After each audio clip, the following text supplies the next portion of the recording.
All right, music fans, welcome back. Harmless Dave here, talking about real music and real controversy and real drama, and doing it in real time for a couple of real people out there just like you and just like me. Thanks for watching the videos. I need to say that. And for subscribing.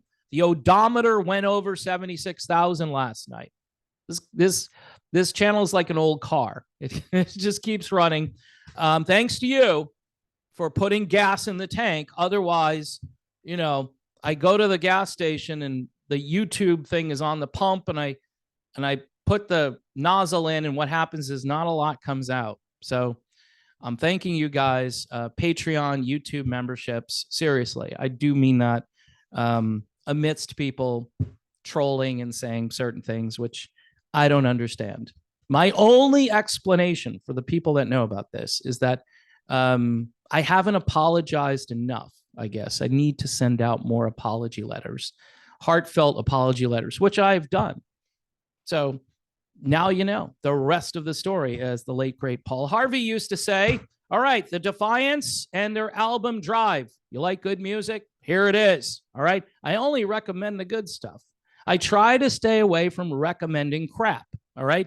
The Defiance and their album. Tomorrow, I'm going to recommend crap. So you want to be there just to hear me say that this is a crappy album, but this is not. This is, if you like the band Danger Danger, Bon Jovi, stuff like that, this is really good. These guys know how to make great music.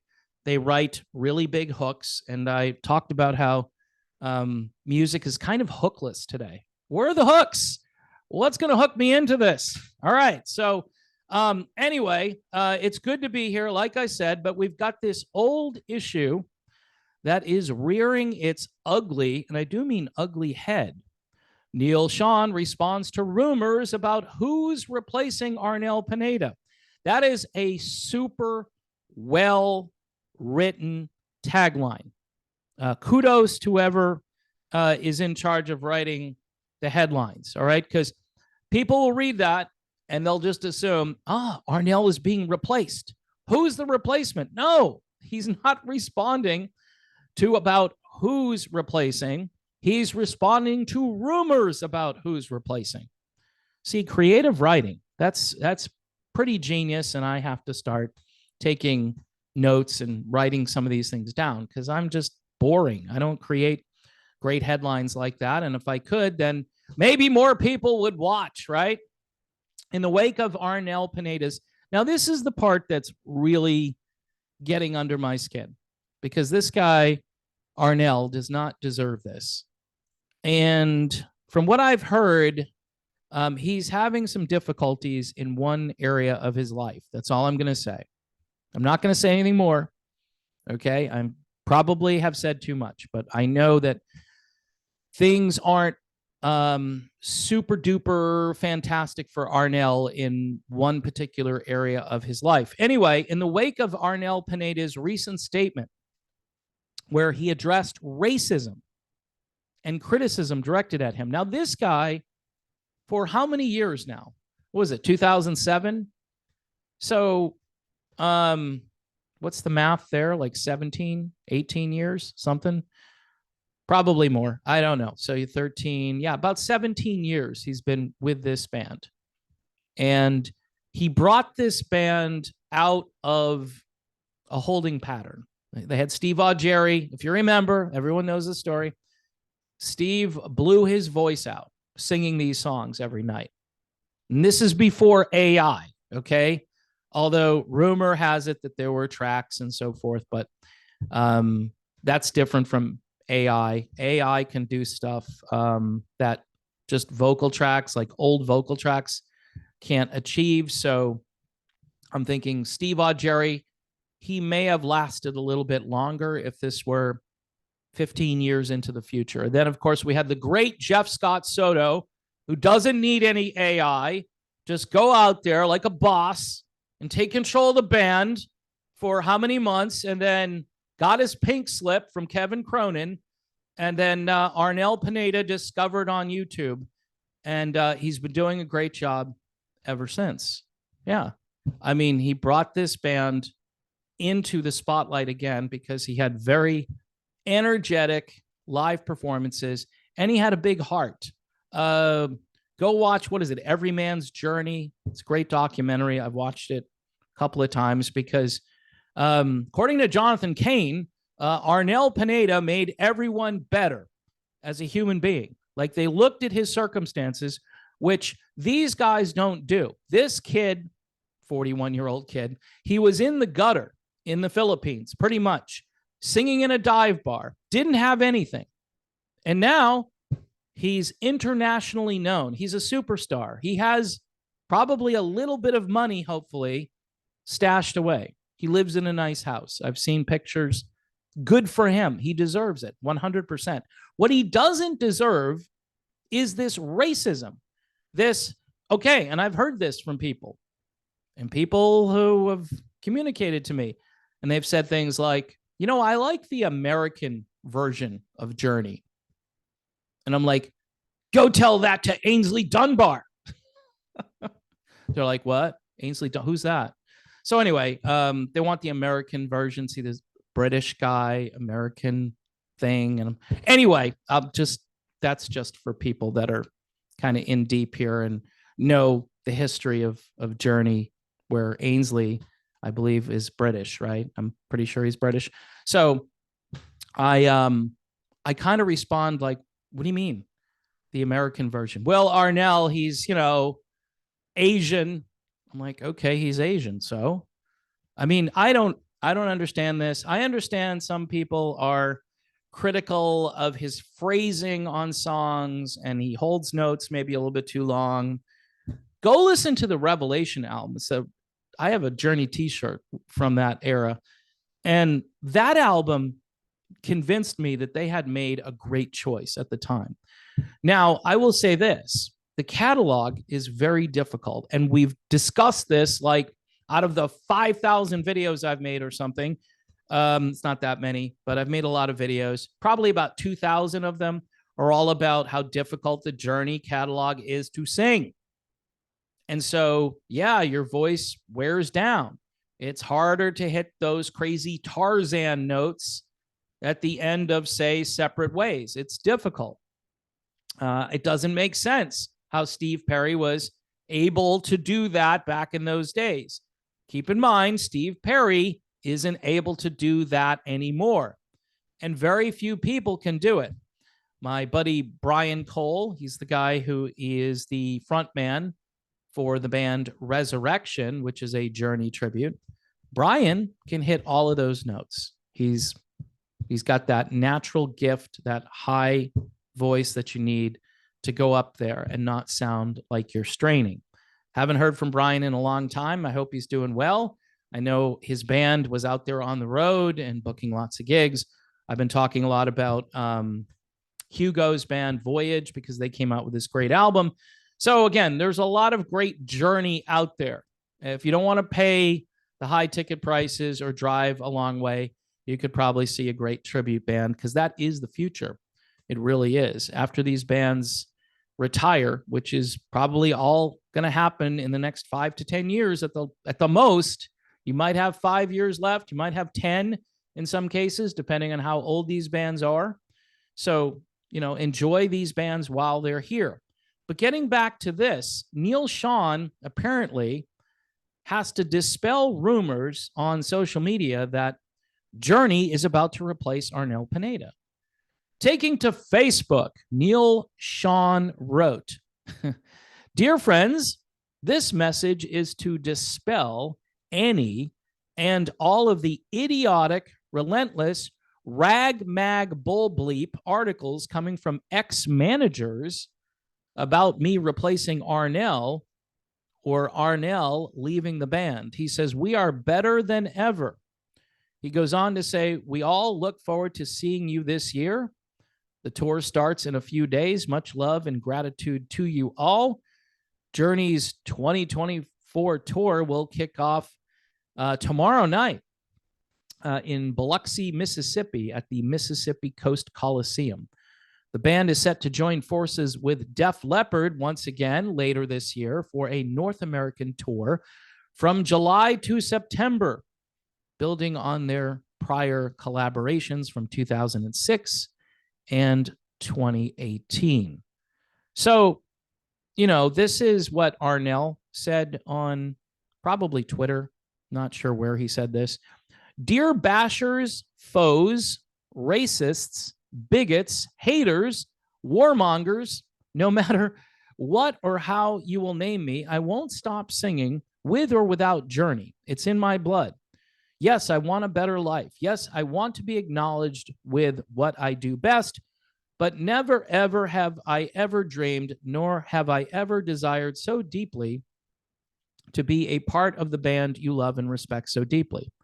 Call it fate, call it destiny, call it divine intervention, or call it pure luck. I am sorry, he went on again, here's another one, that I caused you such unforgivable pain, and for your satisfaction, I am offering to take the blame. I still believe in love, peace, unity, and harmony, and I'm praying that one day you will forgive me the way I have forgiven you all 16 years ago. That might mean for the last 16 years. Love is all. Love always wins. I'm proud of my wounds, much as I'm proud of how they have turned into an imperfect but beautiful scar. Peace to you all. Love to you all. So there's a guy with way more class than the people who are constantly attacking him. It isn't easy. It wasn't easy for Steve Augeri to replace Steve Perry. I'm pretty sure Steve tells a story of vegetables being thrown at him and people yelling, "Where's Steve?" Well, Arnel, again, he says 16, I think it's 17. All right, we'll say 16 years of doing this with Journey. 16 years. He's the longest tenured lead vocalist the band has ever had. And yes, something has changed in the last few years, and I'll let that hang out there with regards to technology. All right. And look, everybody out there is doing this. Okay. So everybody who approaches me and says, "So what'd you think? This guy sounded really good here." And I go, "Yup, he sure did. But I have no idea if that's just him or if it's him plus something else equaling what you're hearing out there. I don't know." Okay. I don't have the ability to discern that well when it comes to this level of technology. All I know is I saw Journey in 1981 and I saw the band in their prime, Steve Perry. Nothing will top that. But that's not a hit on Arnel. And the fact that people are saying things like, I wish they'd just bring back the American version of the band. Folks, we live in a bleeped up world. That's all I could say. If people have criticisms, if you don't like Arnel, then don't go see Journey perform. I know there's a group of people waiting for Steve Perry to come back. He's 75. He's not coming back. Arnel is in his 50s. All of these guys I know who could still sing this music to some degree without losing their voice and then losing their mind, trying to keep up with it all, as far as touring and going out on the road and not losing their voice or breaking their larynx like Steven Tyler. Look what happened to him. He's the same age as Perry. Perry would probably break his larynx, which I've never heard of before. This is difficult music to sing.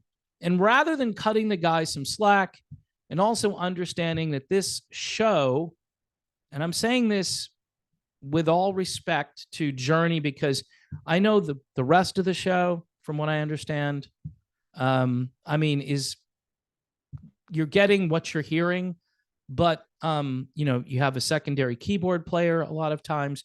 You have different things that the band has done and other bands do to beef up their sound and ensure that the audience has a great time. And that's what this is about.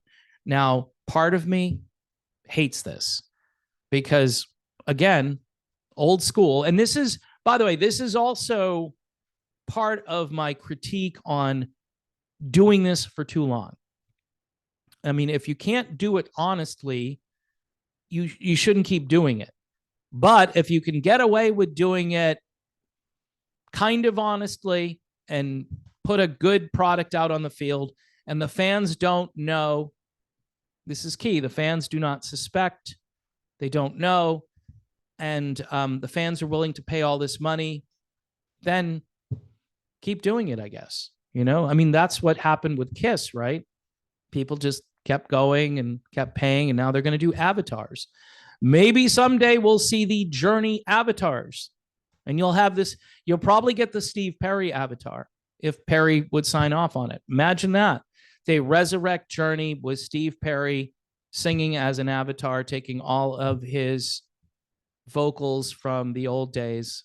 And I'm sure they have recordings that they haven't released. Like, they used to record albums off the soundboard in the 80s all the time, going back to the 70s all the time. And you go in there and you remaster and you have multiple performances if those things exist. And you might hear like an old or a new old Journey someday. So, but this racism stuff, this hitting this guy in a way that is so mean and disrespectful and is unbecoming of the human race. But hey, look what's out there on social media. Look at all of the trolling and all of the, hey, look over here at me. I want to say something to you. Okay, well, I don't want to talk to you. I get it. I mean, imagine I've gotten this stuff, right? And fairly recently too. And so what is a guy like Arnel dealing with like on an hourly basis? Like, he probably checks his feed and he's like, why am I on social media? I talked to somebody who's kind of tied into this a little bit, and they told me they hate social media, and I guess it's a necessary evil. It's how they communicate some of what's happening. But then all of this garbage and crap comes pouring in. It's like you leave the door open and all of it just gushes in, you know, and it's like, okay, I'm trying to lock the door here and I can't even do that. They find a way to get under the door. And so I totally get this. And I feel bad for Arnel Pineda, who doesn't really deserve this. The guy has worked tirelessly. He's done everything these guys have asked him to do. He loves the fans. He's enthusiastic about what he's doing. And that's all I can say about this. So you should treat him with respect. All right. You may not like, you know, his voice compared to Steve's voice, or you just might have, you know, a bias against his nationality or his heritage. I don't understand where that's coming from, other than the fact that this world is getting very toxic, and people are all in tribes. And when those tribes become a little toxic, I think it's time to recognize that maybe you need to get out of that tribe. Maybe your tribe is actually a cult, okay? And I've said this about certain political people these days, and I'm not going to go down that road. You can watch my other channel. It's called Politically Homeless if you want to check that out. I don't do a lot of videos over there because nobody agrees with me on politics right now. So, but see how this it just all ties together. We need to come together. We really do. And he is one of those peacemakers. He's not a warmonger. He's a peacemaker. That's why I say pray for peace in the Middle East and around the world. Before I go, though, the Defiance, defying logic here, putting out a great album last year that nobody got to hear. So here's Drive by the Defiance. These guys are kind of the remnant of the band Danger Danger, which, again, another amazing band from the late 80s into the early 90s that hit that grunge apocalypse and didn't survive. But they're still around. If you want to listen to it, that would be cool. My name is Dave. Thank you for watching this video and also for subscribing to this channel. I appreciate that, and all the patrons and the YouTube members. God bless everyone. And as I said earlier, please pray for peace in the Middle East and around the world. And I will see you soon.